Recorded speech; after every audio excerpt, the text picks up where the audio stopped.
and I believe we are streaming now. Okay. I always start these live streams a little slow because YouTube does a really bad job of letting you know if you're streaming or not. So I'm going to talk for a little bit to those who are tuning in right now, just so that we can make sure we get over that hump. Thanks for tuning in. My name is Tim Poole. I am joined by Evan Engel. And if you guys who are watching can't hear either of us, just let me know, because I'm trying. This is like a new setup, and I don't exactly know how it's going to work out. So Evan's on Skype, and I'm running it through OBS. But we're going to have a discussion about primarily the far left is not representative of, what would you say, the mainstream left, or like the Democrats? Yeah, both, yeah. Both. And we're going to talk about that. And then I just need to make sure everything's working. And for those of you watching that are in the chat, can you hear both of us right now? Are you guys able to hear Evan? Can you guys hear me? I hear you both. Sounds like we're good. All right. So I've got a tab pulled up that everyone can see on how to fix Skype hardware, because as you can tell, I've got the window pulled up because we were gonna start at 7. It's 7:30 because the Skype wasn't working, and I've got a bunch of tabs pulled up that talk about the left and Trump's positions, and then specifically Bob Menendez and Bob Hugan in New Jersey, where I have to vote. But the first thing I have pulled up is the aggregate and early absentee ballots. So I don't know, man. I've got this tab pulled up. People can see the data. It's from Target Smart, I believe it's called. It's a Democratic data collection agency. So I don't know. It's biased, obviously. But sure. Where should we start? Which we talk about first? So let's start. So there was a tweet that got us into this. And actually, first, before we begin, let me just say thanks for having me on, man. I'm always open to talk to everybody all the time. Yeah. And so I'm sorry to cut you off, but like I want to get this part off my chest, because I made a thread the other day. It's like, man, look, every time I make a thread saying like, here's how I feel, I get a bunch of conservatives kind of going like this, like, ha ha ha, like, this is our chance to get them. And I get a bunch of liberals like insulting me. Right. Yeah. So I made a thread about social liberalism, why I'm a social liberal, what I believe, and why I'm at odds with the mainstream narrative coming from the Democrats and the mainstream narrative coming from the Republicans. And like what I said was, I'm at moderate odds with the Republicans because I just generally don't agree with what they're doing. But the identitarianism that I see on the left is extremely alarming to me. And the response I got to that was a bunch of people saying, you're a bootlicker. One guy was like, try as much as you want, you'll never get that Coke money. And I'm like, I'm not putting these threads up for you guys. Like, I literally just want to talk about how I feel on the internet. And it feels like, yes, I get, sometimes I get Trump supporters and MAGA guys, calling me a cuck and a whiny baby that I complain too much. They make fun of me. But for the most part, these people... And I'll say this too, like the people who follow me aren't overwhelmingly diehard Trumpers, although they're there. There's a lot of people who seem like disaffected liberals. And, a good example of this is I went to the Deplorable during, like, just before the inauguration. And there were Occupy Wall Street activists there who were like, oh, Tim, I love your coverage, ever since Occupy. And I'm like, you're wearing a Trump hat. And they're like, yeah, oh, you got a loud noise on your end. Oop. Yeah, really loud. Sorry, yeah, I got a dog. Oh, right on. And also, for everyone watching, I'll get to Super Chats periodically so that, I'll read through you guys posting on Super Chat. So anyway, I don't know if you want to respond or if you have anything to say. I don't want to talk too long. Yeah. I mean, I think that is pretty much, you're following better than I do. And I can't speak to your experience, but I can say, yeah. So the other day, there was a tweet. I was one of those guys, right? And there was a tweet, and it was like, you're like, I don't know who to vote for. I don't agree with the left identitarian stuff, but I don't agree with the right on all these positions. And I got really snarky, right? And I said, well, man, one side has embraced white supremacy and abject cruelty, and I was like, good luck with this head scratcher, because it seems like an obvious choice. If you identify as a social liberal, if those things are if what you care about, and you expanded on it in that thread, I think you said you care about a government role in healthcare and education. You care about progressive taxing, and it's like, if you care about these things, then to me it seems like, and I'm not saying this as really as anybody from one side or the other. I'm just sort of saying this, that just objectively looking at where we're at right now, it seems like it's an obvious choice. It seems like there should not be any hesitation about where the Republicans are. They've made it pretty clear, and so for me to equivocate like that, it's like I guess the thing that I saw that the big question for me is, like, I get it, the left identitarian stuff isn't something that everyone's comfortable with, but for me I wonder, like, what does that have to do with the election? I guess that's my first question, right? Like, All right. like, do we think that the left identitarians are the ones on the ballot? So yes, and I'm turning. Someone asked me to turn your volume up, so I'm doing that. Oh. I also want to point out the camera I'm using just decided to do the facial recognition thing on me. So now on the stream, it's got this box bouncing. I'm gonna leave it. I don't care. I'm not gonna figure out at this point. So I would say that you look at. I'm in New Jersey, so I'm gonna use Bob Menendez specifically. You know, he gave this speech about believing all women. Believing all women is identitarian. The idea that we should give weight to one person simply based on some aspect of their identity. It's not the most extreme thing in the world, though. It's just one highlight, considering I'm in New Jersey, I'll use Bob Menendez. But a better example would be when it comes to a larger, like, there's many examples. I'll specifically use Michael Avenatti. I know he's not a current politician, but the point is, he's being touted, he's being pumped in the media, he's talking about a 2020 run, and so I'll use him, and I could use other people, you know, Stacey Abrams, but he made, the reason I use Michael Avenatti specifically is that he said pretty moderate things. We should be strong on the border. We should not be cruel, we should not separate families, but we need border security, right? He's trying to play to the center. Then he made comments about white males. You know, Time Magazine published this. He said that this was out of context, and that he thinks white men need to, you know, like, check their privilege and put a check on their bigotry and things like that. And I'm like, here we go. Even the guy who's trying to be moderate has now embraced the white male rhetoric, which here's my thing. Do I think there's white privilege? Oh yeah, I understand the concept. I do. And I think that it exists, but it's so minor compared to what's actually going on a class level. What really bothers me about it is that whether or not the argument is, you know, you could argue that white privilege is the paramount issue when it comes to inequity. But the issue I see is that most poor people in this country are white. The white working class voted for Trump. And if you really want to bring people together, you can't point to people and be like, here's what, you know, you look like this, so you go over there, and you look like this, so you go over there. It doesn't work, right? You're basically telling poor people to point fingers at each other. Meanwhile, the rich people are just sucking up the profits. And they're opening the borders, they're shipping jobs overseas, they're lowering wages, they're lowering salaries, and they're laughing all the way to the bank. And then what really bothers me is, I know Anne Hathaway is not representative of the Democrats, but Anne Hathaway, the multimillionaire celebrity, starts making comments about white people, and I'm like, all I see are the wealthy elites pointing at the poor people saying, you guys fight each other, you guys fight it out. And you can think of a bunch of different reasons why they do it. But it looks like the mainstream Democrats have made a big push to try and latch on to this far left rhetoric. People like Alexandria Ocasio-Cortez. Okay. So here's the thing: is that neither Michael Avenatti nor Anne Hathaway nor Alexandria Ocasio-Cortez are mainstream Democrats. In fact, two of them aren't even real politicians. Every leftist I know laughs at Michael Avenatti, right? Like, nobody. Right. There is no base for Michael Avenatti. Like, he's no one's representative. If you think, like, who is the farthest left guy we can think of in Congress? All right, hold on. Let me stop right here then. Let's say Bernie Sanders, okay? Right? Perfect. Bernie Sanders said on stage, white people don't know what it's like to be poor.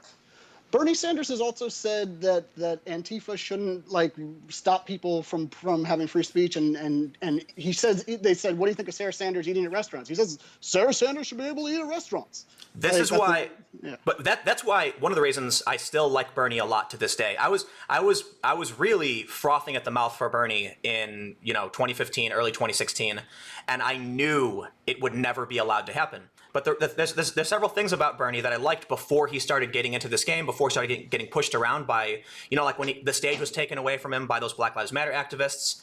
I couldn't believe two things he said: the gender wage gap comment he made, and the white people don't know what it's like to be poor comment. And I said, whoa, what happened to this honest guy that I really believed in? Bernie is still, like, I'm still pretty much on board with him for the most part, but that really puts me off. And I gotta say, I'm extremely opposed to the rhetoric of white people don't know what it's like to be poor. That's an extreme statement. Sure. That's a silly comment, and, like, that's probably, yeah. But think about it. When Bernie Sanders has this, this new wave of energy, and it's him versus Hillary, and he, like, if Bernie Sanders is saying it, you know what I mean? I feel like it is pervasive in the Democratic Party.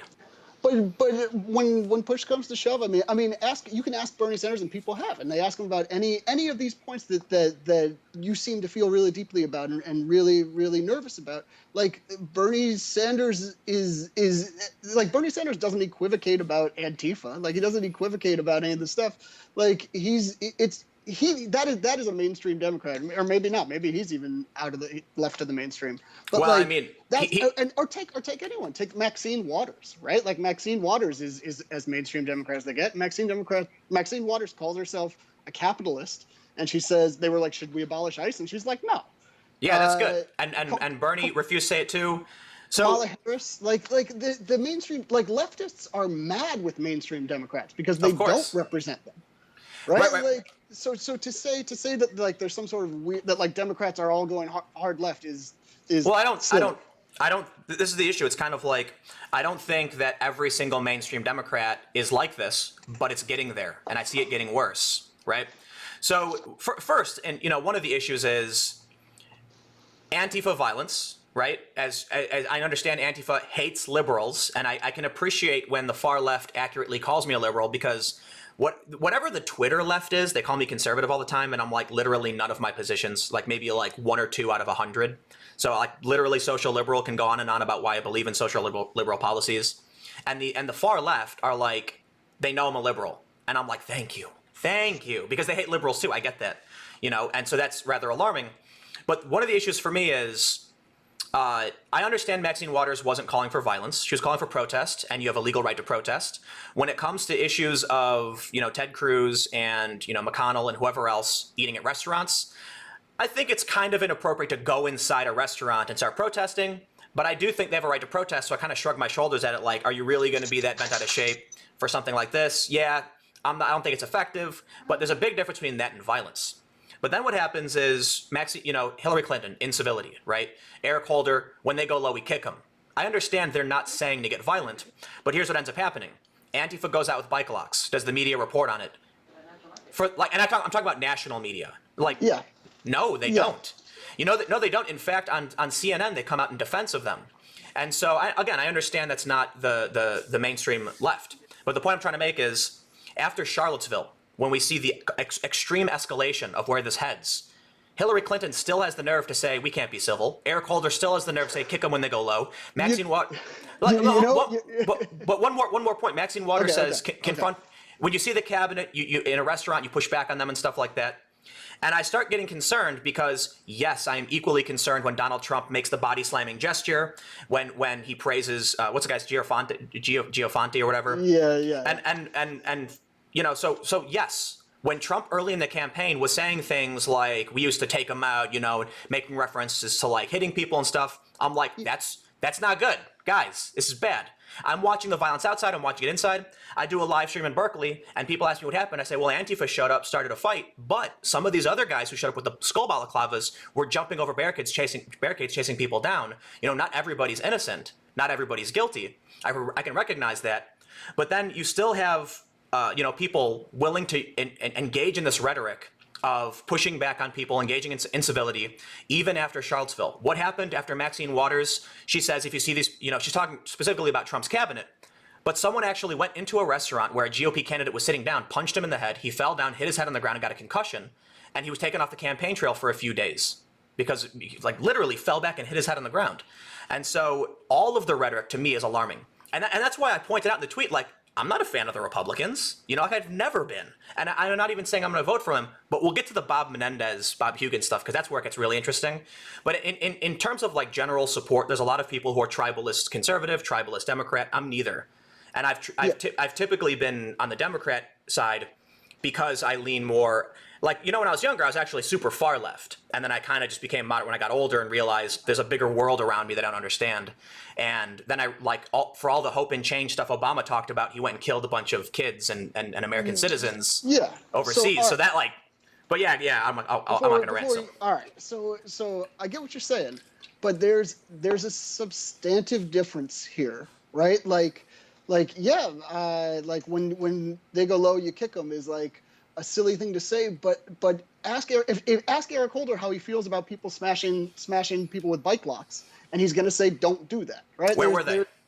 They're what? What really bothers me is the Well, non. let me finish if Yeah. I can. Like the difference there is that when you ask when you go to Republicans and you like just last week, people are mailing bombs to Trump's enemies, to including in the media, and then Trump gets up the same week and he's like oh he still does the enemy of the people bit, and it's like there is a clear incitement in his words, whereas the Democrats push away their extremists. I totally disagree. The extremists are running the Republican Party. So when Richard Spencer was going to appear at an event in D.C., a bunch of the new right type personalities disavowed and held a separate rally somewhere else where they even had signs saying no hate speech. That was people like Jack Posobiec, Sandra Fairbanks, Mike Cernovich. They actually said no to Richard Spencer. When I look at the moderates in like the Republican Party, it seems like there's no problem for them to be like, yes, we don't like the alt-right either. But when I look to but there are no moderates. Where are the moderates? Most people are moderates. Where are the moderates? Not in the leadership, right? Trump is out there running racist ads this week. Has anybody in the Republican Party said, yeah, that ad's racist?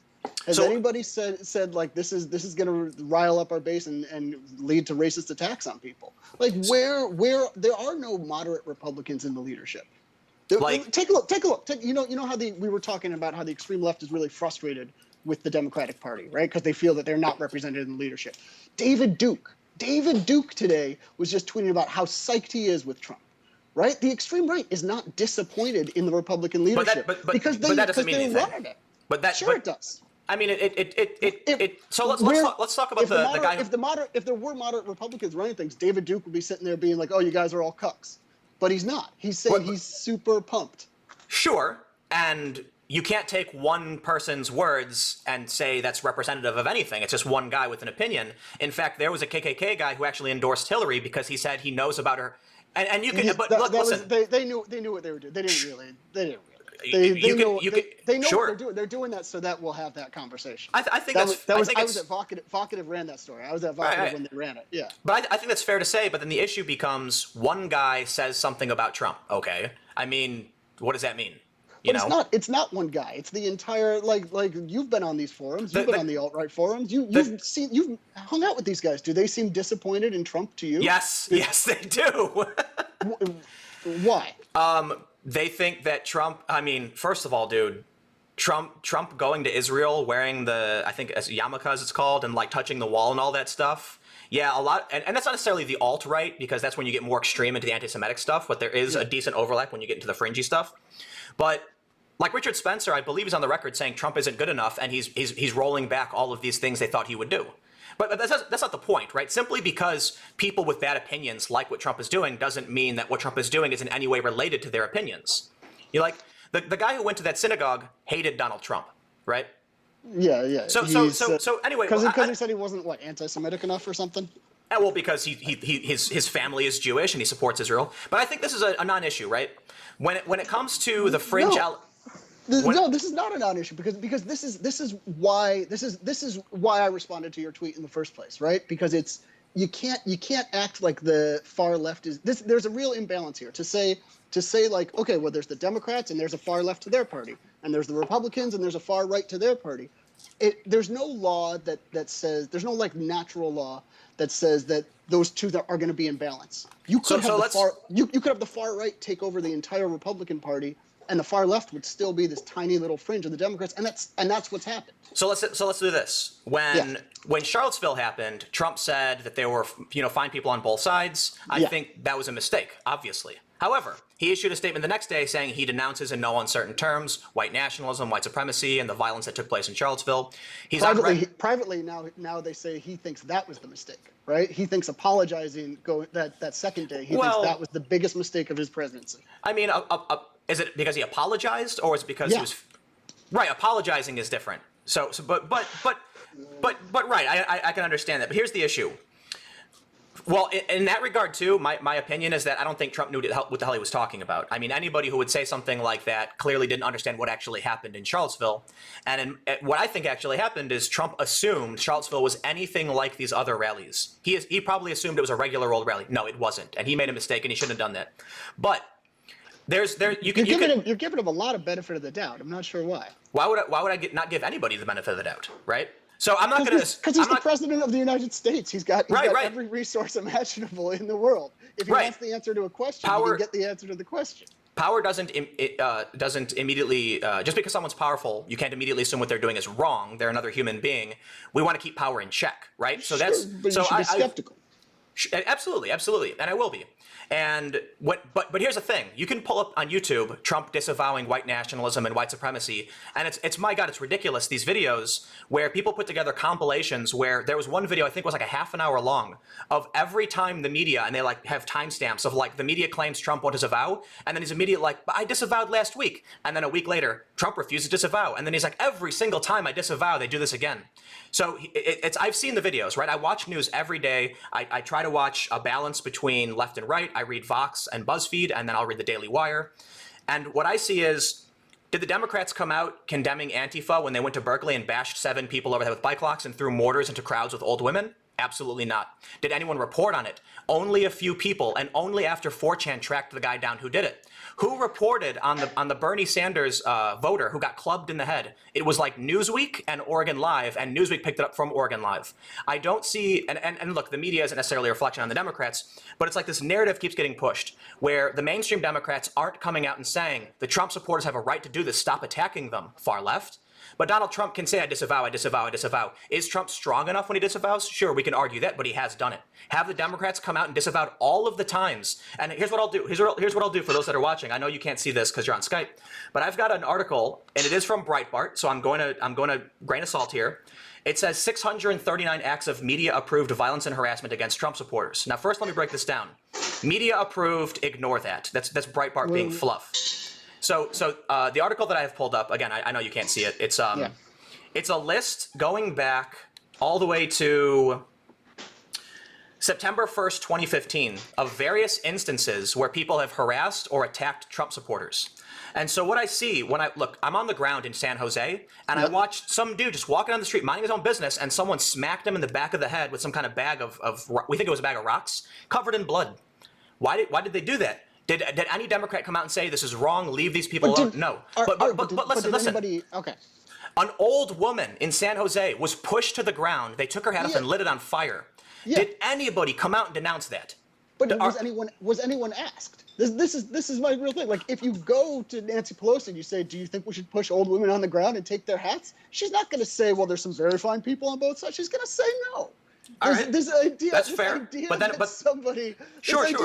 There was only one party that is having any trouble denouncing violence in their side. The Democrats? There's only one party. No, the Democrats haven't done it. Well, because they haven't been asked. If you want to say that the media isn't covering these things, the same way. Actually, Bernie Sanders did denounce it. Bernie Sanders did. I think he's the only one. Well, because they asked Bernie Sanders, right? Exactly. If you ask any of them, they're gonna denounce it. Nancy Pelosi is not like an Antifa fan. Antifa hates her. So there's nothing.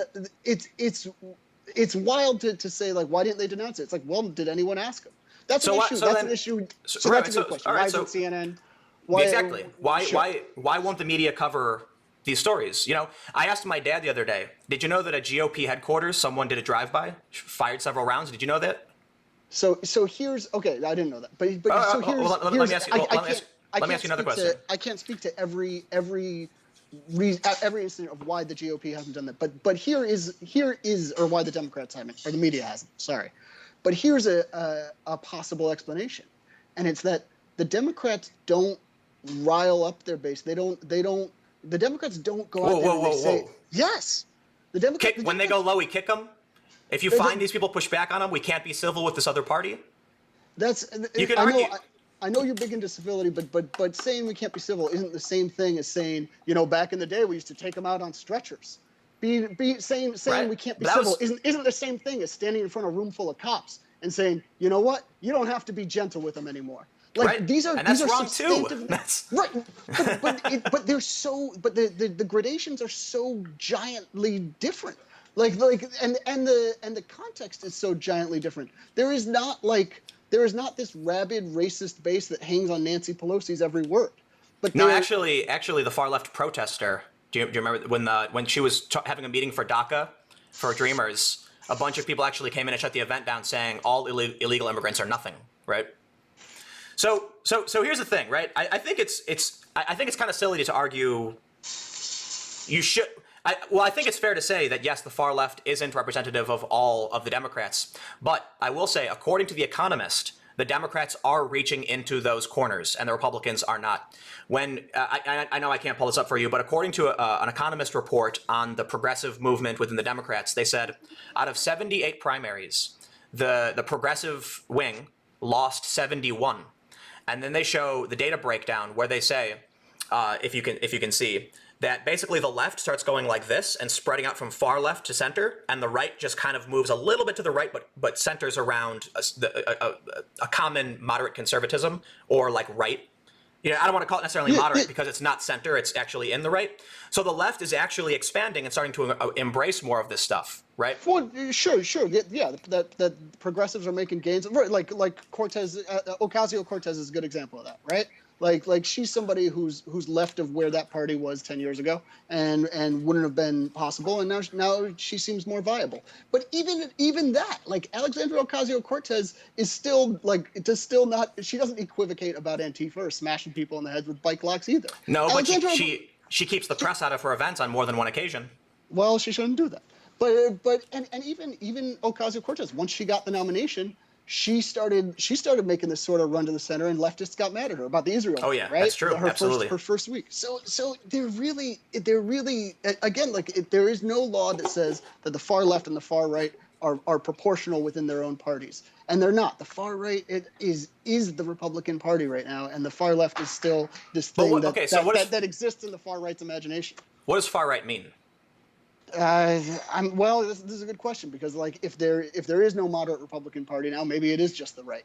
The far right is this thing that we saw in 2016, where you used to not be able to say these things. You used to have to be embarrassed to hold these views. Like what view though? Like racist views, like white nationalist views, but like white supremacist views. What Republican has said anything that's white supremacist? Well, Steve King is good example, one, right? But outside of like. What is he? He's a congressman in Iowa. Maybe the guy who launched his presidential campaign by saying Mexicans are rapists. But he didn't say that. He didn't say that. He did say that. He did say that. I'll pull up the exact quote. I understand it's he says they're not sending their best. They're sending their rapists. But he's talking about illegal immigrants. I don't need to pull up. You understand it. Yeah, I understand. But to classify everybody from one nation as rapists is. But he didn't. He was talking about illegal immigrants. Right. Okay, so he's saying just the Mexicans who come to America are racist. Illegally. But okay, so listen. That's still racist. So here's the problem, right? And look, I can understand where you're coming from, but this is what needs to be broken down for Trump supporters. First of all, there is a huge difference from Mexicans who apply legally to enter the United States, Mexicans who apply legally and overstay their visas, and Mexicans who sneak through the borders. The people who are coming up through the borders, and they're not necessarily all Mexicans, because some of them are Guatemalan, Honduran, etc., come from Central America. But in the context of Trump's comment, he said, when Mexico sends its people. Do I think you are being far more nuanced than Donald Trump ever is, or any Republican ever is. You are applying nuance to this debate that they do not bring to this debate, and it's nice of you to do that task force. No. So listen. I'm not trying to make assumptions as to what Trump is saying.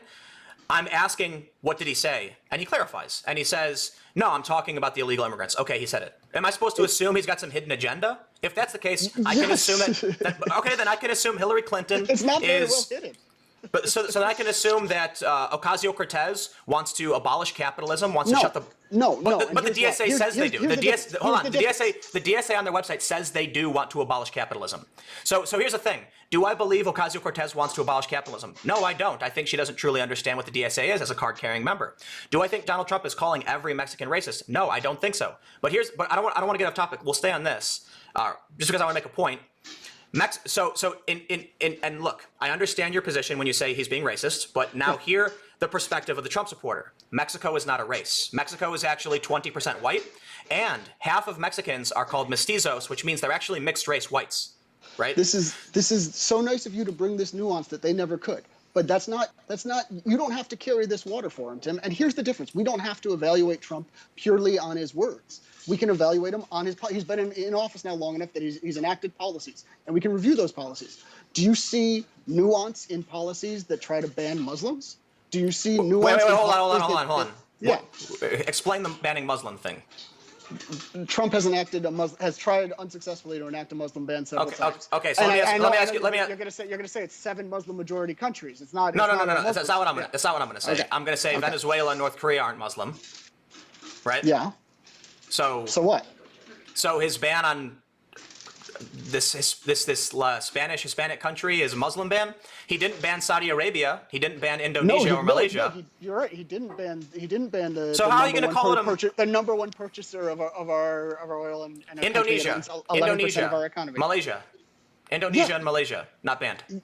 Well, then the ambassadors for Indonesia and Malaysia must have done a very good job. So then you can't really call it a travel. You can't really call it a Muslim ban. Look, I understand. Even Trump has said this, but the point I'm trying to make is not necessarily. Yeah, Giuliani got up there and said we want to make it a Muslim ban without calling it a Muslim ban. Right. We don't have to debate this, man. This is not like. But you do have to convince Trump supporters, and you can't do it by just saying I'm not going to debate this. You're wrong. It's a Muslim ban, and Trump's racist.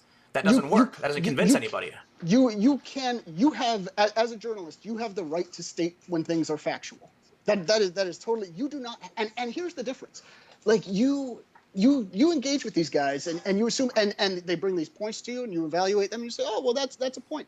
You assume that they are acting in good faith. You assume that they are bringing you these things because they actually believe them. I don't. And Tim, I don't believe that. But you have facts. You have facts at your disposal. Right. And you can bring them to these guys and you can say, I understand that you want to bring technicalities here and you want to bring these little but this one but if you go back to the 1600s and so here's the issue, right? Yeah. The left likes to argue that what I say doesn't matter. That even if I produce an hour-long documentary on institutional racism, I'm still a secret fascist, secret conservative. Yet, when Trump says something, it's like he must be absolutely serious in every capacity when he says it. What he's saying must be representative of everything about him and his supporters. It's entirely selective. So let's talk about the travel ban real quick. Because the travel ban was actually built upon countries through the Obama administration, where Obama made recommendations about countries that are particularly dangerous. Trump wanted to put a moratorium on travel through them. I believe it was first shot down, but it was eventually upheld. It includes 2 countries that are not Muslim nations and doesn't include every Muslim nation. So here's the problem. Fine, you can say it is whatever you want it to say, but the goal is. Giuliani said it was a Muslim ban. So why would you take his word for it? If you're not going to, he's the president's like representative. Like, so then why are you picking and choosing who you take seriously and who you don't? Who am I not taking seriously? So we have time and time again people begging, saying, I am not this, I am not this, I do not believe this. Tim, I didn't say that. I can't answer for those people. I didn't say that. But okay. I think there's an interesting thing that you bring up, because this was something you brought up at the top of this interview, that you get this different response from the left than you do from the right. You know, you get this response, the right, the right's like, oh, we're getting them. And the left is really mad at you. The left is really and boy, are they trying. They like to claim they think I'm getting red pilled, and I'm like, dude, I've been like a moderate center-left person. My opinions haven't changed on policy at all. Am I frustrated with the media and with the far left and the far right? Yeah, absolutely. I've made videos about all of it. So, but this is what I find interesting, because I've looked through your mentions and I've seen that largely you're right. Like a lot of the responses from the left are really angry and cutting, and a lot of the responses from the right are not that. And I've seen that, and that's disappointing, but there's a reason for that, right? And there's an analogy that I like to use, and it's like if somebody was burning your house down, right? If somebody was taking a blowtorch and setting it to your house, you would say, "Hey, asshole, don't burn my house down." And if I came up and I was like, "Tim, language," like you no. Well, right. You'd be like, I'm not going to be civil. And then you'd say, Evan, don't be a dick. I'm trying not to get my house burned down now. And I'd say, Tim, you don't have to get angry at me. You know, he'd be like, but that guy's an asshole. I'd be like, well, he hasn't burned my house down, Tim. I don't know. But then analogy, I think it doesn't work, right? So let's reframe it. Let's say somebody was, somebody's burning your house down. That's how you see it, right? Yeah. And you're standing there going, oh my God, he's burning a house down. I'm sitting across the street just dooting about with my hands in my pockets. And I'm like, whoa, what's going on over here? And your immediately response is either, it's the white male, or it's like the dude, are you dumb? Can't you see what's happening? Look what they're doing, dude. What's wrong with you? And then I'm okay, I won't help you, man. Back off. Yeah, but you're not sitting across the street with your hands in your pockets. You do come into these things, right? Come in. Could you come in there and you say things like, I don't know who to support. Should I support the guy who's getting his house burned down? I didn't say that. I said the Republicans don't represent my values, so who should I support? I specifically said the Democrats are embracing identitarianism, and the Republicans have never supported me, so who do I vote for? And there's an easy answer. Green Party, Libertarian Party, people for all party. In this analogy, it's the equivalent of saying I don't agree with the guy who's burning houses down, but the guy who's getting his house burnt down has kind of pushed me away. It's like, yeah. CNN ran a story on October 7th called "President Donald Trump's Winning Streak." Record economy, record low unemployment across all demographics, 4.1 GDP growth. In what ways do you think that I'm not saying it isn't. I'm saying what way do you think that things are being burned down? Okay, sure. Let's do it. There's internment camps on the border. Those have existed since George W. Bush or longer. But there wasn't a policy of separating children from their parents. Yes, there was. No, there wasn't. There was during the Obama administration. What happened? There was a crisis where unaccompanied minors came to the border. That's true. Lots of unaccompanied kids. But there wasn't a policy of parents show up and we're going to separate them from their children. And even John Kelly. Well, hold on. Let me finish. Wait. You said parents. You said parents. Yeah. We don't know who these people are. Listen, even John Kelly went on to CNN months before, and he said, we are going to institute a policy of separating parents from their children. And Wolf Blitzer said, why? And he said, as a deterrent. Right? Like, this is the thing, man. This is why there are effects. And when these guys come at you, when the alt-right comes at you and tries to equivocate like that and says, we don't know if they're parents. Well, hold on. The alt-right actually really does not like me, plain and simple. Well, congratulations. They've actually there's leaked Discord chats where they're just slamming me nonstop. Well, then I hope you stay safe.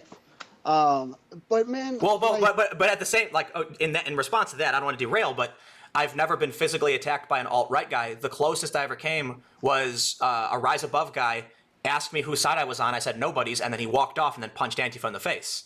But I've been, for 6 years, longer than that, 7 years, I have had, and it's not necessarily Antifa, it's just far leftist black bloc types, death threats, posting pictures of my mom, spreading lies about me, posting fake news nonstop, making up things about me. Dude, one guy claimed I was secretly working with the Spanish police. Like, they literally tried to get me killed in Venezuela, and I'm not even exaggerating. They sent messages to a high-profile personality in Venezuela saying I worked for U.S. aid and the CIA, and I was there to produce propaganda to destroy leftist values in Venezuela, and I actually had to flee the country. This is something I've experienced nonstop. Never. From the far right, the worst thing they say about me is that I'm a mudblood or something. They call me a mutt. That's what they do. They say Tim Pool's disgusting. End of story. Okay, well leave me alone, right? Man, this is all right. So this is one thing. First of all, there's one thing I respect about you, right? Is that you do take a lot of flack and you keep putting yourself out there and you keep at it. Like I admire that. I admire that.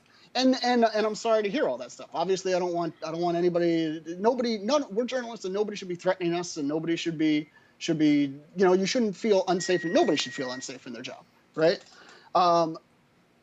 So having said that, I mean, I'm glad that the alt-right's now not wailing on you, but like, do you think they're not punching anyone?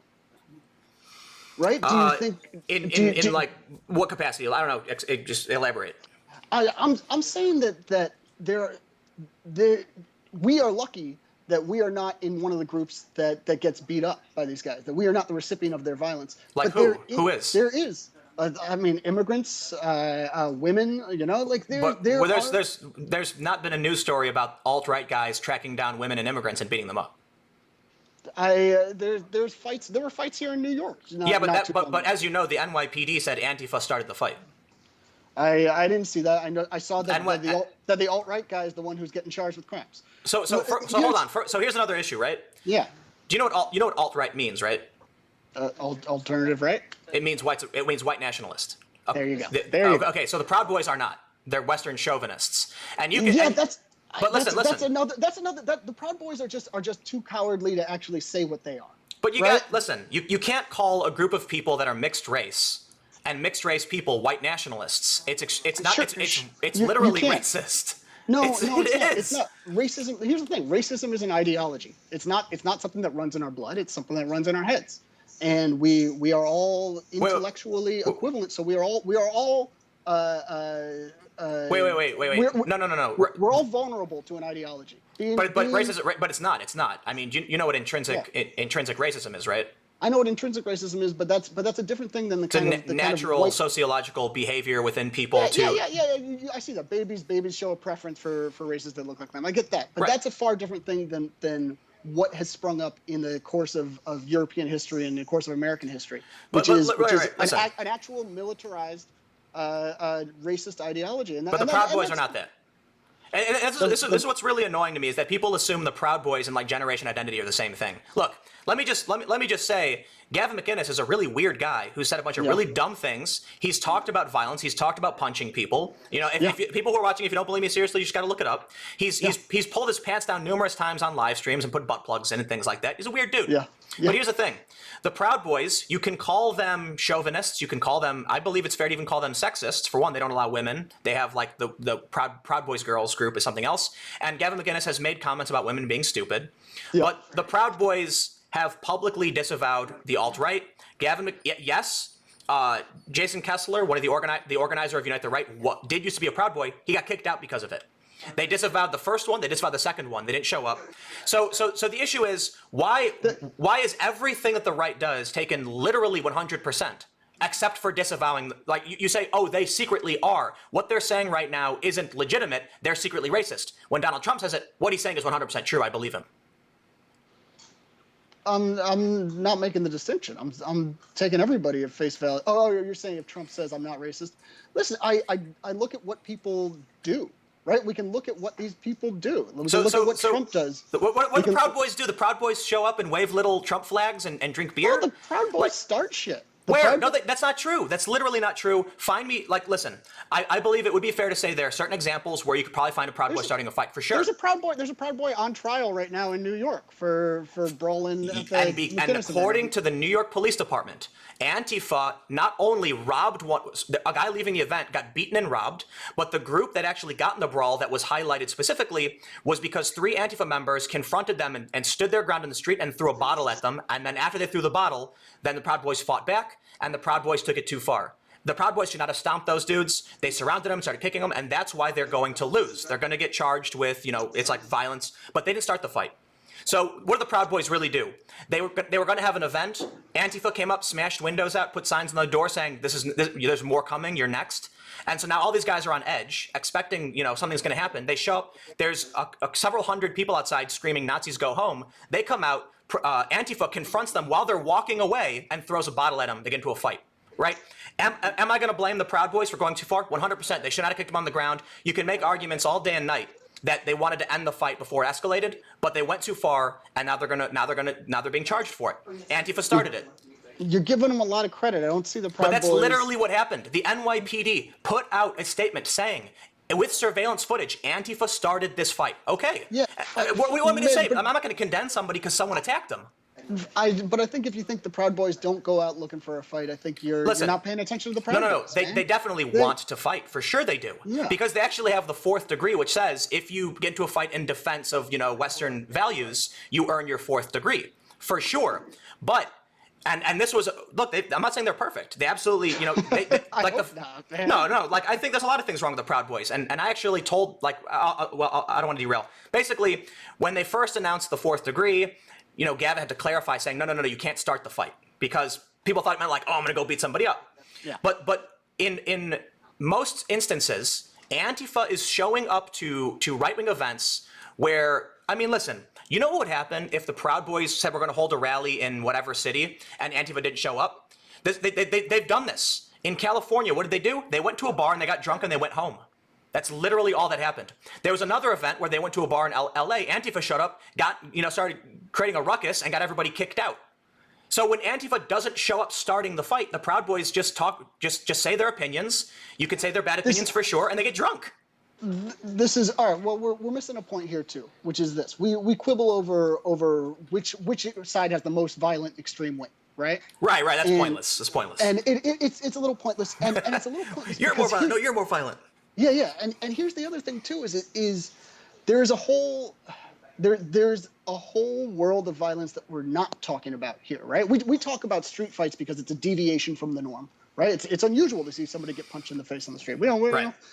But the most violence that occurs is not street fights, right? The most violence that occurs is state violence. It's bombings of countries. Absolutely. It's the militarized border. It's all these things. And this is so I'm not a fan of Bush. I'm not a fan of Obama. I'm not a fan of Trump. I definitely like Obama more than I like Trump, and I like Bush. That's because I'm probably just biased, but it's also probably because I think Obama is a strong, charismatic speaker, which naturally gives people like an inclination towards him. At least liberals, he communicates. Trump, one of the first things he does when he gets in office, commando raid in Yemen, kills an 8-year-old little girl. Right, very bad. I don't like that America does these things. I've never been a fan of it. I'm libertarian left, which means I don't like war. I don't like violence. I don't like bombings. I don't like the weapons deal with Saudi Arabia. Sure, it's good for our economy, but it's still a massive weapons deal, giving weapons to Saudi Arabia, who's going to use them on poor people in Yemen. Then there was the missile strike in Syria, the Qatar-Turkey pipeline. All of that happened under Obama. All of that happened under Bush. So for me, it's kind of like, yeah, I can sit here all day and night and say, yep, the president does these really horrible things they always do, right? And I mean, I'm not even trying to say this in defense of Trump to any capacity. I'm not a fan of him. I'm willing to recognize the economy is doing better, that unemployment is down, to an extreme degree. I just think, and the point I'm trying to make here, I guess, is that people like to point to a lot of things that have existed before in terms of state violence and war, and act like it's a Trump problem. And the reason this is frustrating to me is that I was very vocal about this during Obama.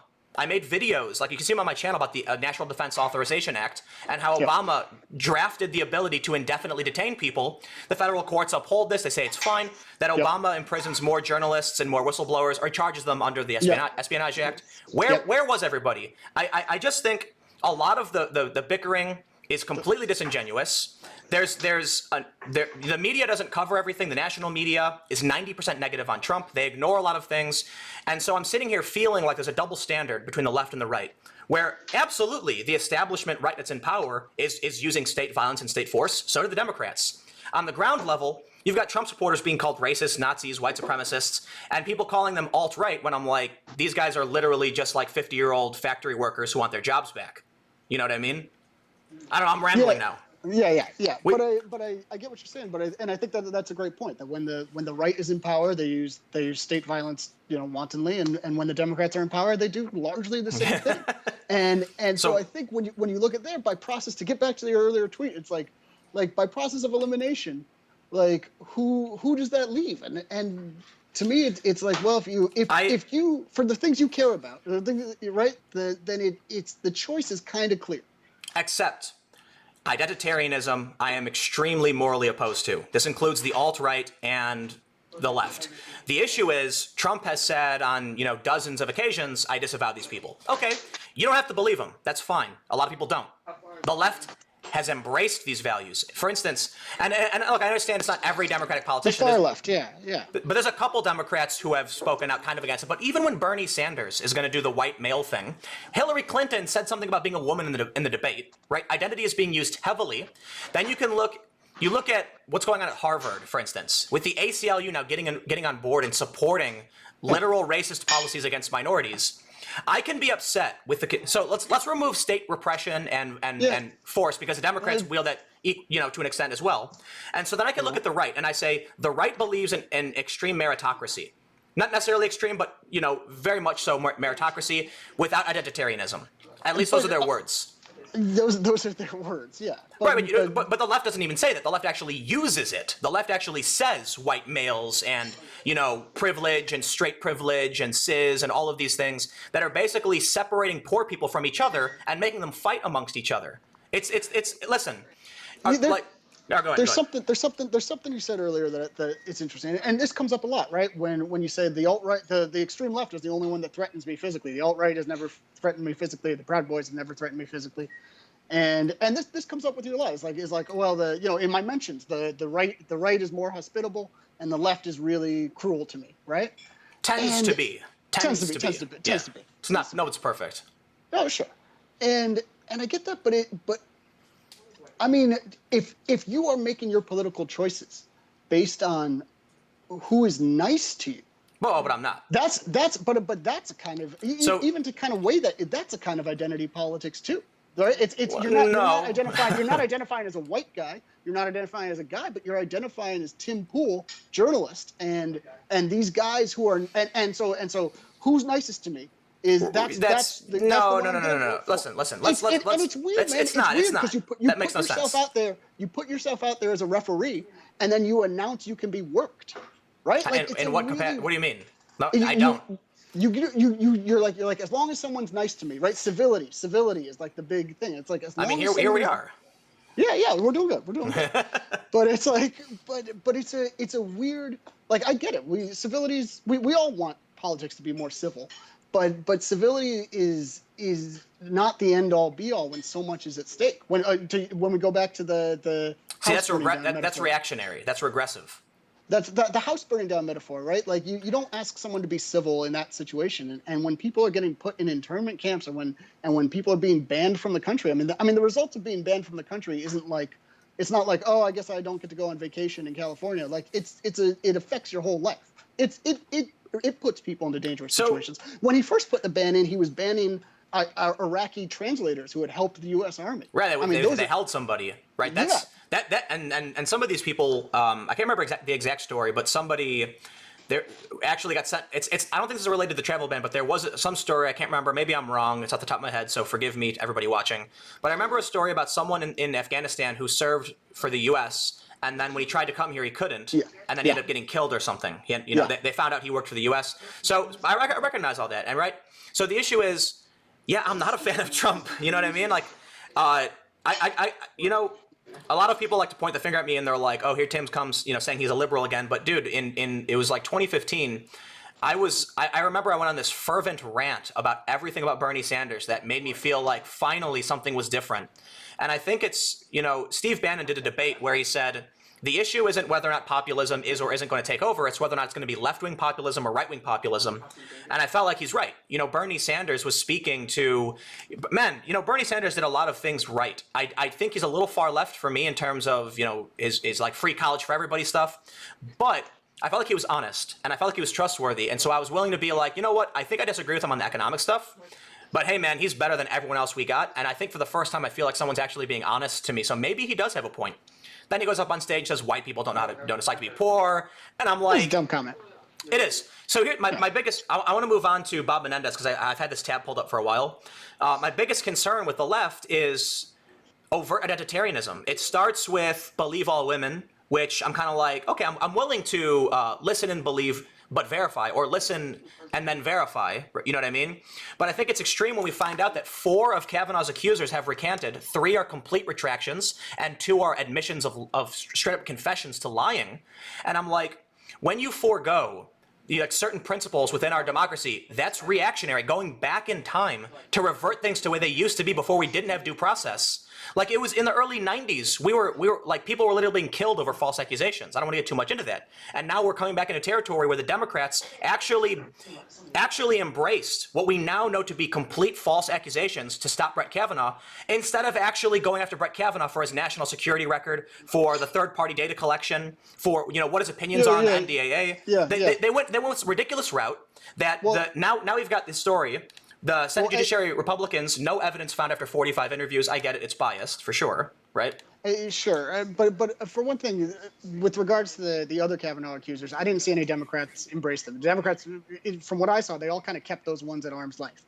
Yeah, Julie Swetnick. They actually grilled Kavanaugh publicly and privately about this ridiculous story of over, I think, like 3 years, him going to parties, drugging women, and lining up outside of doors. And then Swetnick walked her claims back and on TV said, oh, no, that part wasn't true, that part wasn't true. Hold on, Michael Avenatti's second unnamed witness fully recanted and said he twisted her words. And they had a public hearing over this, and there's but there's more.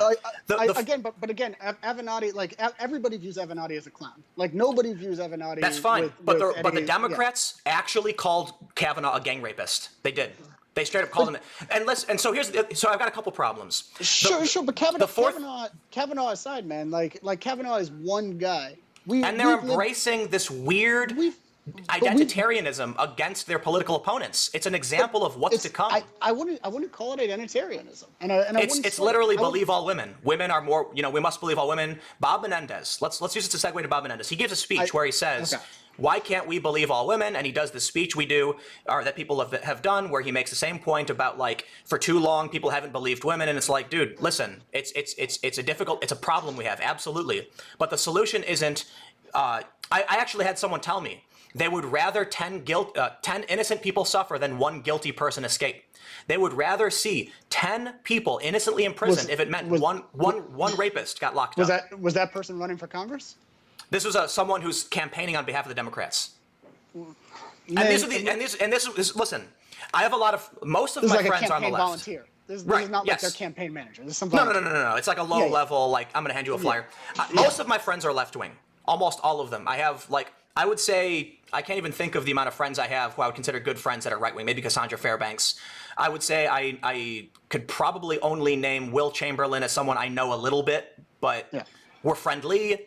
My actual friends, pot-smoking, skateboarding hippies, known them my whole life, almost all of my friends fit a capacity of, like, left-wing, and they're pretty uninitiated.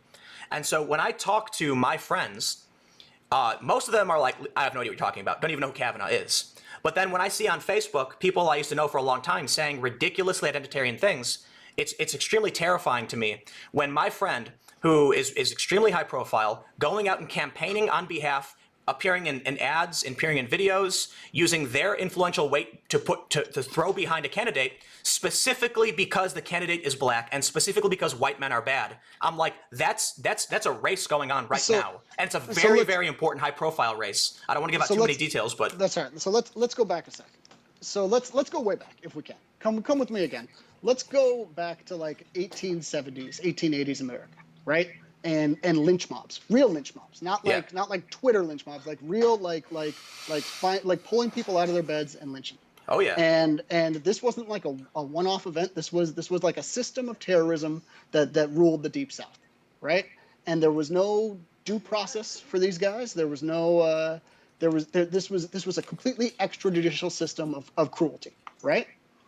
There was a civil rights revolution.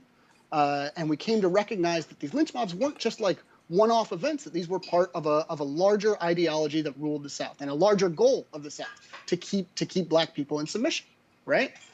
We have lived through this year a comparable revolution where we've taken events that seemed disparate, sexual harassment here and a sexual assault here and abuse there. And we've taken these events that seem disparate, and for the first time, and we're still in the early stages of it, for the first time, we've started to identify that this is part of a political program. We've started to identify that there's an ideology.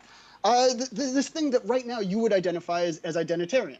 This thing that you would say, this is a women's issue, or this is women calling men bad. It's not. Unless the anti-lynching movement was anti-white. Right? Was when black people said "don't lynch us"? Was that identitarian politics, or was that just a human rights issue that was trying to stand up to racism? So the Me Too movement, the stuff you're seeing there, you could call it a women's issue, or you could call it a human rights issue that's taking place in a sexist environment. Me Too is fine, right? Sure. Harvey Weinstein, get the guy out of there. That guy's a criminal. He's a criminal and a monster who literally tortured people. Get rid of him, by all means. Chris Hardwick, hell no. What the hell was that? Norm Macdonald getting booted off of Seth Meyers, not Seth Rich, because he made a comment about that going too far. The guy at Netflix who said, just want to let you guys know the N-word is offensive, got fired from his job. Papa John's complaining about how the colonel said the N-word got him stripped in every capacity from everything he's ever done. It's getting crazy. And so listen, I understand it's culture war issues, right? But politics are downstream from culture. Culture affects who we vote for. And then when I see politicians on stage in 2016 saying white people this, when I see Hillary Clinton saying I'm a woman, when I see the Brett Kavanaugh hearings using false accusations, but we must believe all women, then I'm like, these people are being affected by the identitarianism, which I'm extremely opposed to. But I want to segue to I want to talk about Bob Menendez. So here's the interesting conundrum. Yeah. Should I vote for the Democrat or should I vote for the Republican? Most people have said vote for the person who best reflects your point of view, like what you want to support. Well, the issue here in New Jersey is that Bob Hugin, the Republican, is actually pretty much a liberal, and Bob Menendez is a progressive. However, he's been accused, although he's not proven in court, that he was flying the Dominican Republic to engage in adult activities with not adult women.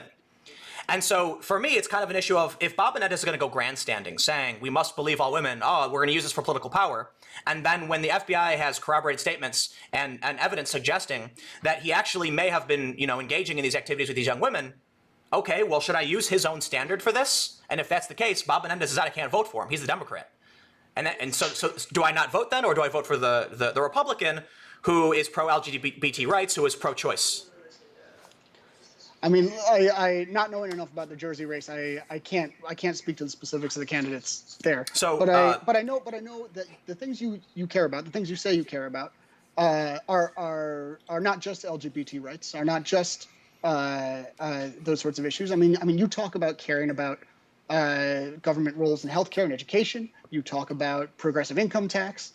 I mean, whatever one senator in Jersey might claim to support. I mean, what's his position on Trump, right? There is one party right now that is tearing through everything that has been built over generations in America. They're shredding social safety nets. They are shredding environmental protections. They are tearing down everything that you as a libertarian liberal claim to care about. And so to even consider empowering somebody from that party in such a crucial role, right? Like the Senate plays a crucial role in Trump's agenda. It does. Well, so I mean, this is a big challenge, right? It's not so nuanced as to be like vote Democrat, vote Republican. When you have Bob Menendez, he was indicted on fraud charges, and I have the story here. It was a mistrial. So the DOJ decided they decided not to they dropped all the charges after this. Didn't want to re-indict. Yep. But apparently, the Senate Ethics Committee said he did take bribes. He did. And so he's accused of giving visas for friends. He's accused of using his connections to give a contract to people. He's accused of using U.S. scanning equipment to make donations to the Dominican Republic. There's a big list. And his friend, who was the reason he got accused, actually got convicted of, I think, like 67 felonies. On top of the fraud, the indictment he went through, he's also been accused. He's also stated in FBI corroborated statements and some other evidence that he was doing adult things with not adults. And so that's the Democrat. He's the incumbent. And the reason New Jersey, which is a Democrat stronghold, has become a toss-up now is because they've chosen for this person to represent them. And for me, I'm kind of like, look, I believe you're innocent until proven guilty. He was never convicted. The allegations against him and the underage women, it was corroborated according to the DOJ, but he was never indicted for it. Should that disqualify him from a job interview? Would that you were actually indicted on fraud charges? The Senate said you did take bribes, and that there's some evidence to suggest you may have been engaging in adult activities with underage women. Should that disqualify him? Why are the Democrats running him? And if my only alternative is a pro-choice, pro-LGBT, pro-environment, energy independence, Republican, it's like, what am I supposed to do? I mean, I don't know enough about those candidates specifically to weigh in on that, but I just know that the Republican, you look at where the Republican Party is at and what the Republican Party wants to achieve, and even the Republican senators who claim to be anti-Trump, these guys like Jeff Flake, always end up caving, right? Like Jeff Flake says, I don't know about this, and then he just caves at the end too. So I don't think you can entertain the positive if what you care about is these sort of socially liberal things. I don't think you can entertain that possibility. So Bob Hugin's pro-choice. He's pro-LGBT rights. He's pro-environment. He wants healthcare reform. He says he wants to prevent discrimination against those who are the most sick. That's kind of nebulous. He says that he is a sometimes Trumper, that he won't just defend Trump over anything, and he's willing to push back on him when Trump does something wrong, but he'll give credit to Trump for doing something right. And I'm like, okay, that sounds pretty moderate. One of the negative hits against him is that the company he worked for, I think it was called like Celgene, was fined by the FDA some substantial amount, like $200 million, I could be wrong, because they didn't list the side effects of a cancer medication that may have been fatal. And that's the hit campaign that runs against him. So, Bob Hugin he's a pharma CEO, right? He's a former Marine, became a pharmaceutical CEO, versus the accused, I'll just pull up what they said about, this is what Bob Hugin said about Menendez. He said he was severely admonished by the Senate Ethics Committee, a rare and bipartisan action taken by the committee for violating federal law and abusing his position. He was indicted on federal bribery and corruption charges for taking lavish gifts from convicted felon, his best friend, and was an embarrassment to New Jersey. That's what he's claiming about him, and it's hyperbolic for sure, but it's not untrue. So it's like, right now, do I think the opposing Trump, because I'll pull this up right now, you can't see it, but standing up to Trump is one of the issues listed on Bob Menendez's website. He specifically says pursuing progressive policies and standing up to Trump. And then he explains that he thinks Bob Hugin is going to be a pro-Trump guy, that he donated to him, that's all it's going to be, and he's going to stand up to him. Is standing up to Trump so important that we should overlook the Senate Ethics Committee saying that he broke the law, he took bribes, and the FBI, DOJ statements that he was engaging in these activities with underage women? Or should Is Bob Hugin's statement worth it when he says, I'm not going to just be a never Trumper, but I'll push back on him when I need to?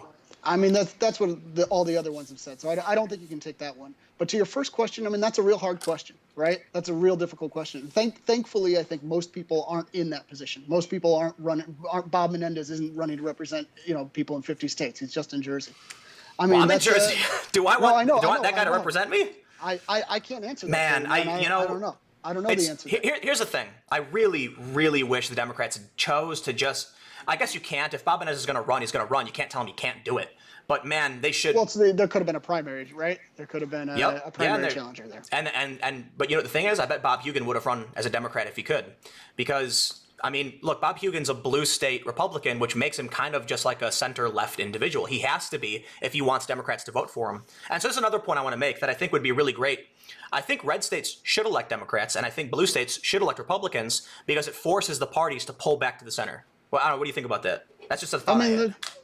That's an interesting idea. I mean, for my money, the more. I mean, one way to achieve that, I guess, and I think this is probably the biggest issue, and this isn't a Senate issue, this is a House issue, but it's gerrymandering, right? Like gerrymandering is the way that you get to those sorts of centrists. That's a game they're all playing, though. You know what I mean?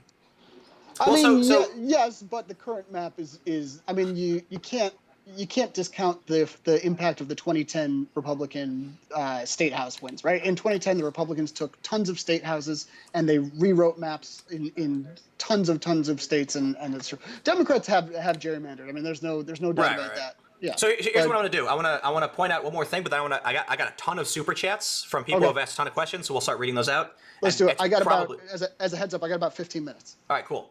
So right now what I'm looking at is Real Clear Politics. Trump, favorable, unfavorable. Today, his favorability is 41.8. When he got elected, it was, let me pull up the exact number, 37.5. Trump is more favorable today than when he got elected.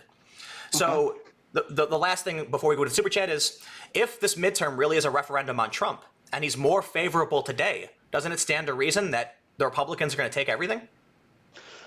I mean, well, we talked about this a little bit, but I'm not making predictions on anything, right? Like I definitely did. I made a hard prediction today.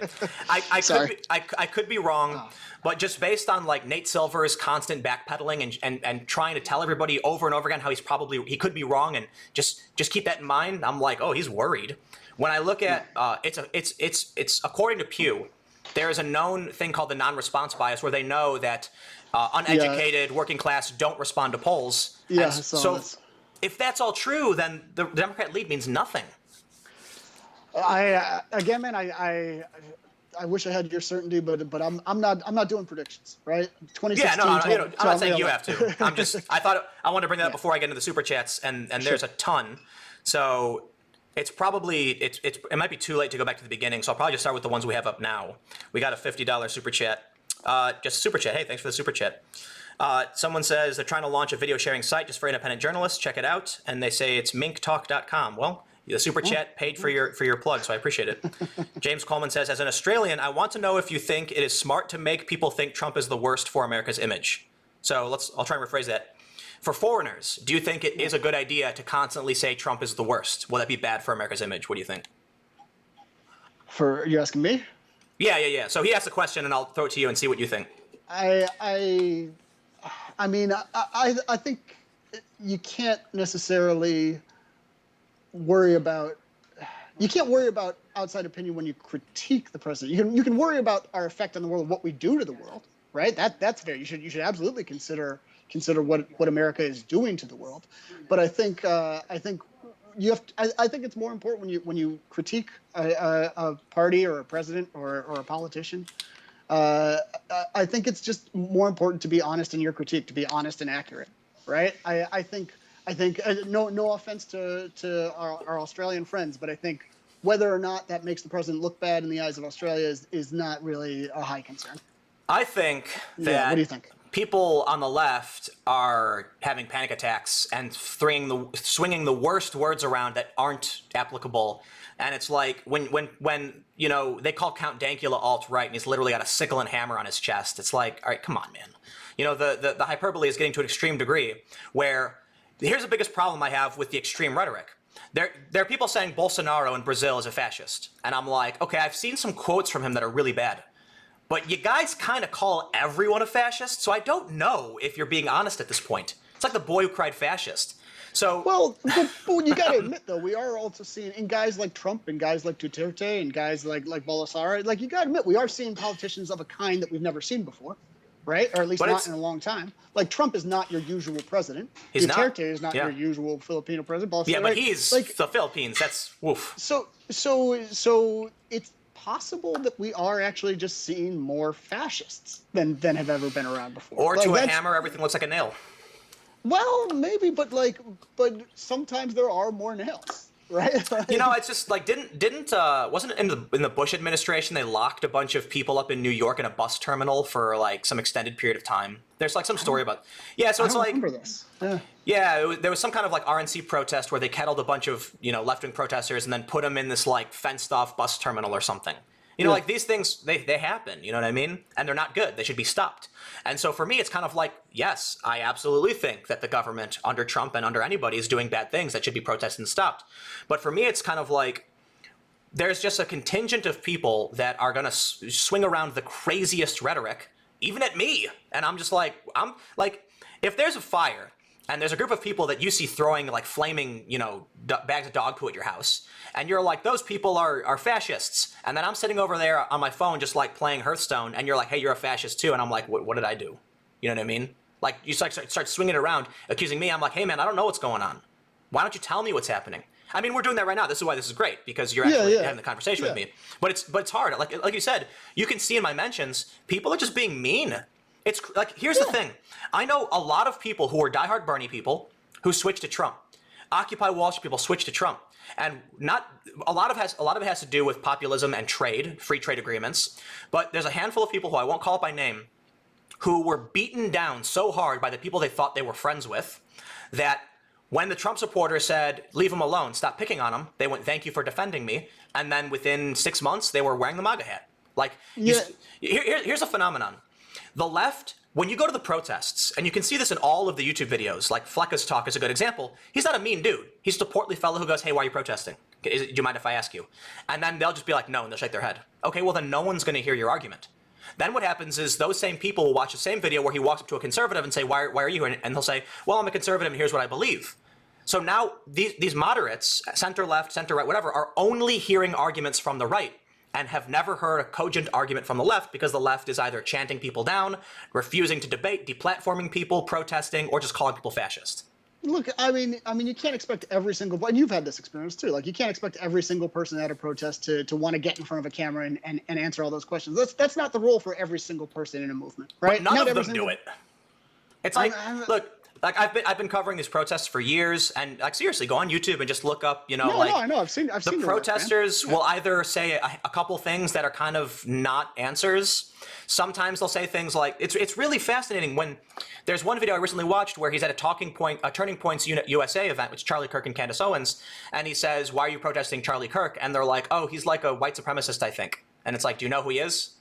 Just that he's a white supremacist. Is there anything he said that you think is bad? Like, no, but he's a white supremacist, and it's like, sure, one person. Listen, but it's like over and over again, you know. I read something once. I read an interview it was an interview from the 1800s, one of the last surviving veterans of the Revolutionary War, right? And this guy was interviewing the Revolutionary War vet, and he said, "How important was the work of Hobbes to your revolution?" And the vet was like, "Who?" And he's like, "Well, Hobbes. Surely you must have read Hobbes or Locke or any of those guys." And the veteran's like, "I don't know what you're talking about." He said, "My neighbor grabbed his gun, so I grabbed my gun, and that's how the revolution happened." Like, I know it's nice to think that everybody in these movements is a poet and a warrior and all these things, but it's sure. not, and that's never been the case, and we don't need everybody to be. And if the right feels more comfortable jumping in front of your camera than the left, maybe it's because the right trusts you to carry their message more than the left does. And listen. Sometimes who could blame them, right? Like, there's stuff just this evening, just in our talk tonight, stuff about the Me Too movement. If you were a Me Too movement and you heard you say the things tonight, would you want to get in front of your camera? And like, maybe not. Except if I have made numerous videos where, like, I've literally called Republicans stupid, straight up. When the social media stuff's going on, I said these Republicans are too stupid to know how to deal with social media, and it's going to cost them the culture war. Sure, and the Republicans are like, you know what, Tim, I disagree with you, but I'm willing to listen to what you have to say. Yeah, but your complaints about Republicans are that they don't know how to use social media. Well, I'm not going to call them fascists and Nazis. And your complaints about the left is that they're bashing people in with bike locks, and it's not fair to take the whole left and make them into bike lock guy. Oh, listen. Yeah. Right. So when I reached out to the DSA, they agreed to do an interview, but it took something like 16 hours to organize. I can literally walk up to anyone in a MAGA hat and say, "Yo, can I film you?" And they'll be like, "Oh, for sure." I walked up to a guy in Portland and I had my camera pointed down and said, "Hey, is it all right if I ask you I said, is it all right if I ask you some questions?" And the dude literally started screaming, calling me a fascist, and then one guy started threatening me. And it's all on live stream. Sure, man. But but those aren't Antifa. Those are the regular protesters. And the same thing is true. It's like when I try and talk to people on the left, I messaged a guy on Twitter. I do this every single time. I always try to make sure I'm giving a platform to the left before the right, because the right is so eager, they won't do it. Actually, when I announced on my video earlier that I was going to do the stream with you, people were like, "Whoa, how did you convince him?" And I'm like, "Oh no, he agreed to do it." Like, you asked me, right? It's rare. It's rare. You know, there's an event called MythCon, where it was an atheist convention, and they're trying so hard to get social justice activists to speak on and debate. Won't do it. None of them will come. They end up getting some people with like a limited following who are there because they think it'll be good for them, and they're not really well known within the community to debate, but they're not the prominent speakers. They're not the high profile individuals. These people don't do it. Like Lori Penny recently wrote an article saying, "No, I will not debate you."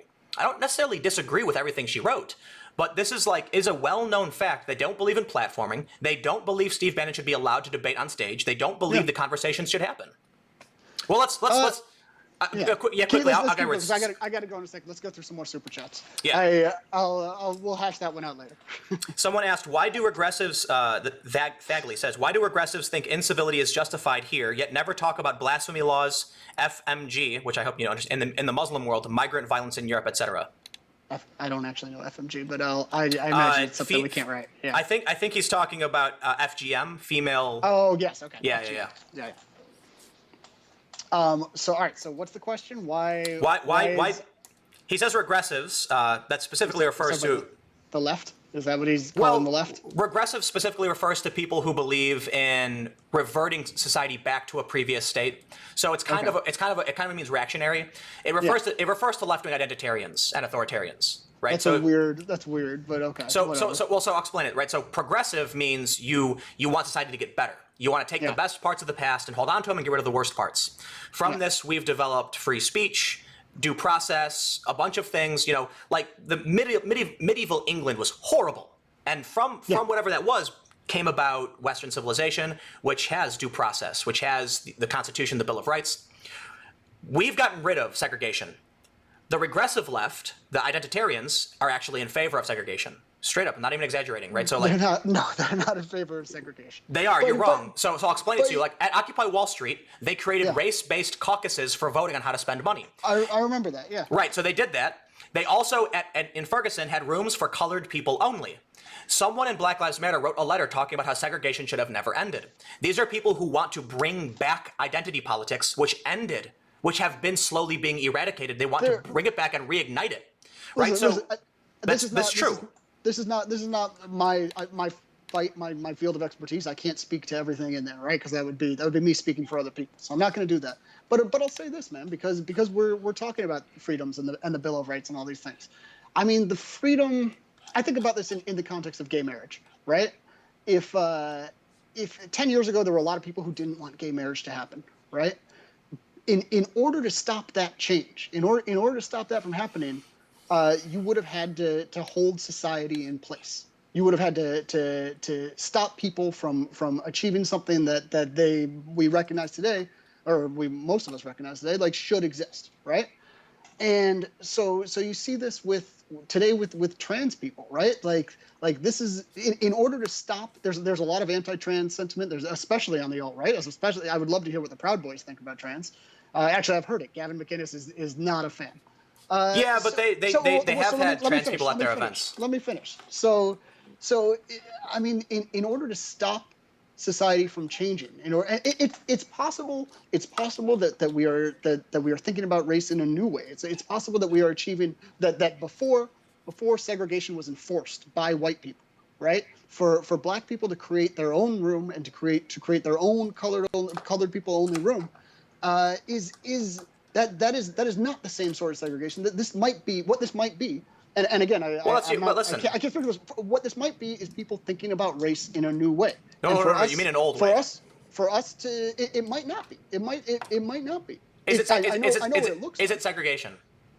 I don't know enough about the specifics of that situation. Did Occupy Wall Street create caucuses based on race? Yeah, from what I remember. It wasn't like the whole movement. That was like one day, from what I remember. It wasn't one day. No, it was the Spokes Council. The Spokes Council was the voting block where there was caucuses like the Colored Caucus, the Latino Caucus, the Asian Caucus, the Women's Caucus, right? Identity-based segregation. That's what they did. And a representative from that group would vote on how to spend money. They would speak at the council. Then, so listen. Let me ask you this: do you think a person should be judged based on the color of their skin? No. So would you disagree with Harvard putting higher standards on Asians and saying in their reports that Asians are not likable or courageous? I mean, sure, if that's what they said, you shouldn't say that, of course. But so do you think it's fair that Harvard says Asians have to score 1380 on their test to get in, but Latinos and black people only have to score 1100? I mean, if I don't, is that what they said? I haven't. It is. Yep. I'll admit I haven't been briefed. I haven't been getting into the Harvard. Would you think that's okay? In the abstract, no. In generally speaking, no. But But this is supported far and wide by most of the left, even Democratic politicians. It is the basis. Harvard's a private institution, but this is the basis of how public universities enact identitarian programs, right? They literally say, we're going to judge you based on what you look like. That's why it terrifies me that when Occupy Wall Street segregated for the caucuses, I was like, this is actually scary. It's like neo-reactionaries who say that segregation should have never ended, and you literally have some activists saying that. Because look, if you want to argue that too many times we use race as a shorthand for class when we should talk about social class, I'll totally agree with you. Sure, absolutely. It's all they're doing. But the difficulty, man, is that in America we don't have a good language for class. We don't have a good way to assess class. We don't have a good way to engage with class. We have three terms, and two of them are pretty much the same thing. Lower class, lower middle class, lower upper class. upper lower class. Yeah. Like it's we really don't have a good way to assess this, and race is not the best way to do it, of course. But it's people are taking steps to correct a historical injustice, one that hasn't ever really been adequately addressed in America. We were founded on slavery. We had slaves forever. After slaves, we had Jim Crow. After Jim Crow, we had redlining and ghettos and all these things. Like we've never. But here's really, the thing. Yeah. When they ended redlining, they said you cannot do these things based on race. When they ended blockbusting, you cannot do these things based on race. That's when it ended. That was a new progressive era for our civilization where we said you can't judge people based on the color of their skin. And now the mainstream left is saying, well, let's go back to what. It's not the mainstream. It's not the mainstream. It is. Bernie Sanders on the debate stage said a white man doesn't know what. He said one thing. He didn't. Presidential debate. Okay. Bernie Sanders didn't get up and say, I'm going to have my black cabinet and my white cabinet and my Asian cabinet. This is not a mainstream leftist thing. I disagree. And I'd like to see, listen, there is a really high-profile race that I don't want to give out too many details because I have a high-profile friend who's campaigning on it, and it is 100% identity. 100% identity.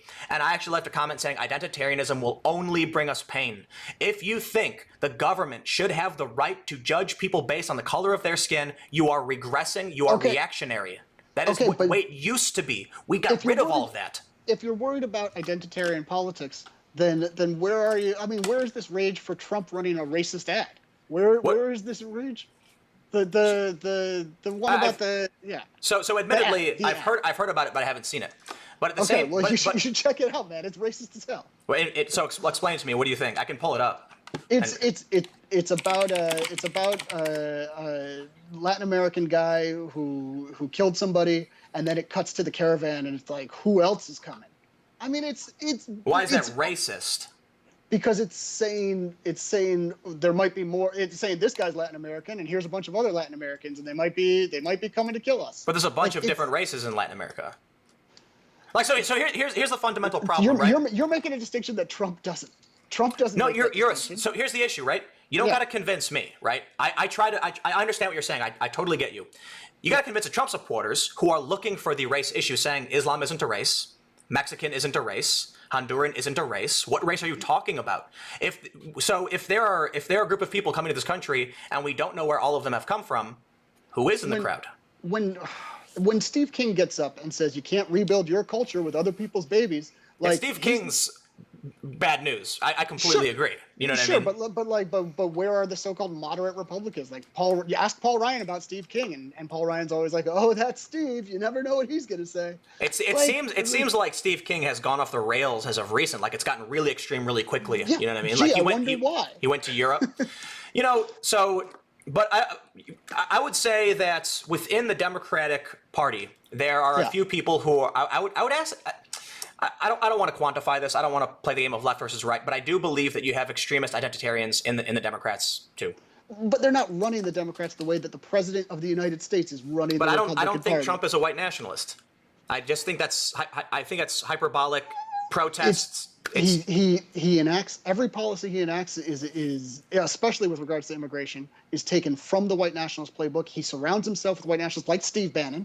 Right? Steve Bannon's not a white nationalist. Steve Bannon ran Breitbart, which had a tab called Black Crime. That was a fucking beat on. Sorry, that was a beat on their website. Like that is to right. Tim. I'll give you. I like you, but you let these guys come and play you in bad faith with this stuff. Should I let the left come and play me too? The only reason the left. So listen. No. You treat the left with a lot of skepticism, which as a journalist I applaud. But they physically attack. No. Here's the thing. Yeah. I can actually sit down and hear what these people have to say, and say, okay. And they're like, so the left constantly posts fake news about me. They try to smear me. They try to make sure it's impossible for me to do my job, and they try to deplatform me. The right doesn't do that. Even after I've made videos saying the alt-right are identitarian and they're just as bad as the far left, and they don't believe in free speech, and I point all these things out, but they still don't come after me. the left does. Well, but you're giving them so much space right here, right now. Like I see why they don't come out after you. You say I don't know if Trump's racist. How much space? He just has lots of Listen, racists and he runs racist ads. I made an hour-long document. Well, see, you're calling it racist, and I'm trying to explain to you, like, I'm not disagreeing with your position. I'm saying you're not speaking the same language as Trump supporters. But here's the point. Yeah. I for years, I was producing content that was entirely good for the left. I made an hour-long documentary about systemic racism in Ferguson, following families who are facing actual racism from the system. They call it Going on Tour. I made it was like a 10 or 15-minute documentary about refugees from Syria, where we explained that what gets lost in all of the sensational rhetoric is the story of the good people who are just like you and me. Like this one guy he watched South Park and Family Guy. He programs graphics on the internet. And those are the stories I want to tell. I can do that for 6 years. I do one interview with some alt-right people after a Portland rally, and they try and destroy everything I've ever done. Nothing I do is good enough. They physically attacked me since I started doing this. At Occupy Wall Street, they ganged up on me and they blinded me with a flashlight, smacked my camera out of my hand. About 4 times in 3 months, they physically attacked me when I was doing nothing but shining a good light and defending the right to protest. Why? No one. I listen. I can't answer for that, man. No one should be physically attacking you. I don't like you'd have to be. So then it comes down to one problem. But if your point is that I was cool with leftists and then they got really mad at me, like people, you've been in this scene for a long time. Wait, hold on. Wait, listen. Let me do it. And it's just like. It's you got your start in Occupy. You've been other stuff. We've crossed paths at a bunch of these protests. We were both at J20. Yeah. Like, man, if folks are disappointed in you, right?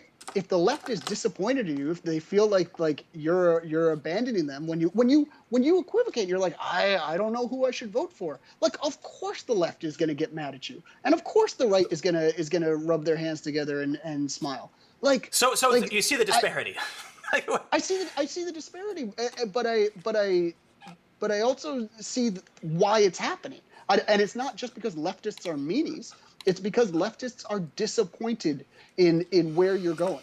And you're making all these nuanced arguments for things that don't deserve it. For things that because everything everything deserves debate and discussion. They told me everything deserves nuance, but they don't believe it. Exactly. The right no, the left doesn't believe it. The left told me, they gave me a warning. They said, if you don't, I will tell you verbatim, they said, if you don't produce propaganda for us, we will stop you. We were we were under Deutsche Bank, where they had that privately in public space where everyone was hanging out doing meetings. Someone said, come with me, I need to talk to you. They pulled me out of the back, away from from Wall Street, and that's where they said to me, you've got to stop filming what we're doing and only film police. We want you to be producing propaganda for us. If you don't produce propaganda for us, we will stop you. And I said, I'm going to film whatever happens in front of me. And they said, okay. And then 4 times within the next couple months, they physically attacked me. They were planning to figure out where I was at. They tried to figure out where I lived. And ever since the beginning, it was my way or the highway. Do what I want or else. Listen, man. A, like, no one should physically attack you. B, I'm glad you stood your ground as a journalist. That's cool. C, like again, I can't speak for really speak for anybody out there, but I certainly can't speak for like every radical leftist who's getting mad at you. But I just know that man, you are assuming in all of this that everybody's coming at you in good faith, and they're not. And they're not, and and you can see this because you can see this with the policies that the right enacts. They enact these, what? Like all the stuff we've discussed tonight, like border policies, like immigration policies, like environmental policies, and all Obama, these things. Obama and Bill Clinton and Mitch McConnell all have the same speeches. I'm not talking about speeches. I'm talking about what they actually do. No, they did. Obama allocated. Obama was the reporter in chief. You're right. Obama was very much like a centrist, so it's all hypocrisy. A center-right guy. Yeah. Well, it's not hypocrisy. I don't see leftists who are out there like being like, oh, let's go back to Obama. Like that's mainstream Dems. Mainstream Dems love Obama, but now they're protesting Trump. Yeah, but the leftists, the guys who are probably the same guys who are cornering you in the alley, ask them how they feel about Obama. Well, the 12% of Bernie voters went to Trump. It was between 12 and 18. I've never really understood what that's about. I know you got to go. One more question. One more, and then I'm out. Are you against memes, and do you support the censorship on social media? Oh, well, all right. The second question's a harder one, or more important. Who's against memes? Is anyone against memes? I think memes are great. No, who hates memes? I used to work at Mashable, man. I love memes. How do you? Yeah, do you agree with the censorship on social media? Man, I think it's really worrisome that our public space, the most important public space we have right now is online, and it's controlled by private companies, right? That's a real worrisome state. And sure, like Alex Jones is gone, and some guys who probably deserve to get off of there are gone. That's not what worries me per se. And I don't lose any sleep over Alex Jones, but sure, like this is a very weird situation where important public platforms are not really public. We don't have a public square anymore. We have a Facebook-owned square and a Twitter-owned square. And so, yeah, if people want to, if somebody can find a solution to that. Because obviously people aren't going to trust the government to run a Facebook or one of these things. Like, I don't think any of us want that either. What about this idea? Yeah. Either social media websites can curate the content, and they're legally protected. Or I'm sorry, if they curate it, they are not legally protected, or they cannot curate it, and they are okay. Let me rephrase. Basically, if you're a publisher, you are liable for what appears on your platform. So if Twitter decides some things are or aren't allowed, they can be sued for libel. If they don't and say, look, as long as it's legal speech, we won't touch it, then they're immune. To me, that makes the most sense. I mean, that's an interesting idea, but I mean, it's just in practice. I mean, in practice, we get to where we are now, right? Doesn't that end up where we are now? Because is hate speech legal in some states? It's in some states it's not. No, it's in all states it's legal. It is. And here's a good debate. 100% legal. Or here's a good example. Where when women started entering offices in the 60s and 70s, right? Men had their Playboy calendars up, right?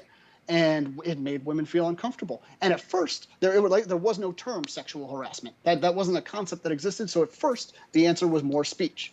Women would complain and they would say, sorry, there's nothing we can do about this. The men have a right to free speech. They do. And then eventually the concept of sexual harassment and safe workplaces came up. And eventually we realized that there was speech that infringed on people's right to have a safe workspace and to feel comfortable in their environment. Though. That's not illegal. It's a civil case. Right. But in that case, we came to recognize that there were limits on speech. For someone else's benefit, and so like that's a. So here's the problem. I think we all If you went on Twitter and said something like, so here's a really interesting problem. The right typically believes there are only two genders, right? Yeah. That's a conservative belief. Do they have a right to believe that? Do you think? Do they have a right to believe that? Sure, I okay, suppose. Now, if they go on Twitter and say that they believe this is true and here's what they think of people who think otherwise, that's hate speech and Twitter will ban them. But that's a commonly held conservative belief, right? Twitter can deem it hate speech because it does violate their rules. It targets a specific group. And sure, what were commonly held conservative beliefs before the civil rights movement? What were commonly held conservative beliefs during slavery? So let's take this to its logical conclusion. What happens if someone starts advocating for zoophilia? Look,